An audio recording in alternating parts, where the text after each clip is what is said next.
still don't know what happened to her. It was as if she just ... disappeared.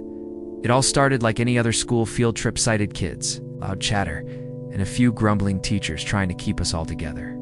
The place we were going to visit wasn't anything special at first glance. Just a forest reserve a few miles outside of town. Nothing too spooky. But we didn't know how wrong that assumption would be. I was in 7th grade, and like everyone else, I was mostly concerned about hanging out with my friends and making sure I didn't get stuck with the Teacher S group, which always felt like a punishment. This time, we were assigned to Mrs. Carter, a teacher who was known for being a little strict but mostly tolerable. She was one of those teachers who didn't take any nonsense, but wasn't all that scary. We arrived at the forest entrance by bus, and the woods stretched out before us, tall trees, dense underbrush, and a winding trail that cut through the middle. The air smelled fresh but damp, like wet earth. The plan was simple: take a short hike, learn a little about the local flora and fauna, then head back to the bus in time for lunch. But something about that place felt off from the moment we stepped onto the trail. Mrs. Carter gathered us in a circle near the trailhead and began her usual safety lecture. She warned us about staying on the path, not straying too far, and of course, about not wandering off alone. That's when it happened, the first thing that made me uneasy. She was talking. I noticed something strange behind her. Through the dense trees, I saw what looked like ... someone watching us. A person standing perfectly still, just out of sight in the shadows. They didn't move, didn't even seem to breathe. I was sure it was just my imagination, but I couldn't shake the feeling. When I blinked, they were gone. I tried to tell myself it was just someone else from another group, but I couldn't stop glancing back, half expecting them to reappear. By the time we got about halfway down the trail, things started to take a weird turn. Mrs. Carter had grown quiet. I noticed she was cracking the usual jokes or making small talk with us like she normally did. In fact, she was acting strangely distant, almost ... distracted.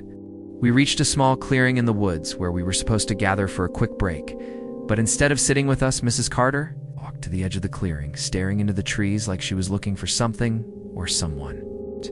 That's when it happened.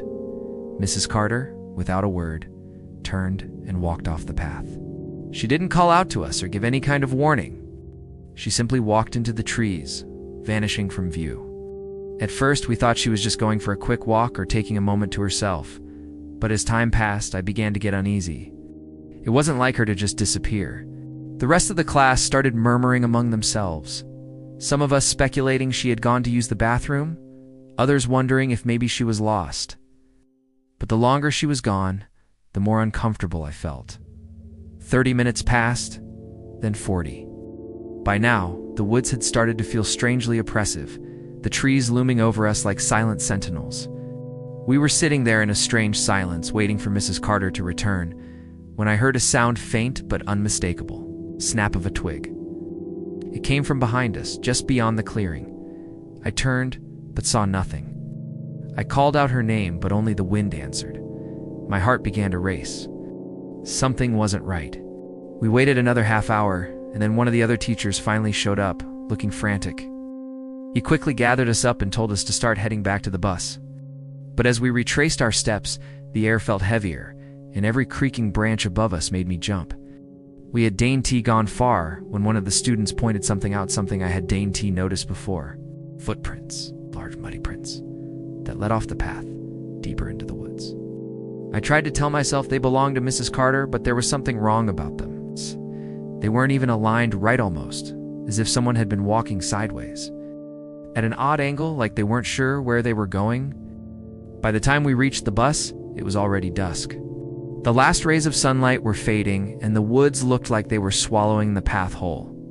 I could feel my stomach twist with anxiety. Mrs. Carter still hadn't returned. It wasn't until we got back to school that we realized she was truly gone. The school launched an immediate search, but they found nothing. No signs of her anywhere along the trail.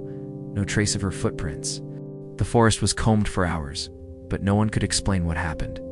The search team found no sign of Mrs. Carter and no sign of any struggle. Some of the students claimed to have seen her again. One said they spotted her in the woods, standing at the tree line, but when they called out, she just disappeared into the shadows.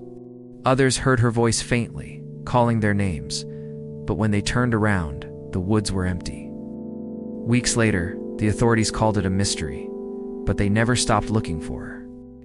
There were whispers around towns. Some said she'd run away. Others claimed she was taken by something in those woods. But no one could ever explain why she vanished so suddenly, without a trace, without a struggle. And to this day, I can forget that feeling in the woods. The feeling that we were being watched by something we couldn't see. Something that wasn't quite human. Something that still lingers in the trees. I don't know what happened to Mrs. Carter, but every time I walk past that forest, I can't shake the feeling that she's still out there somewhere, waiting for someone else to disappear too.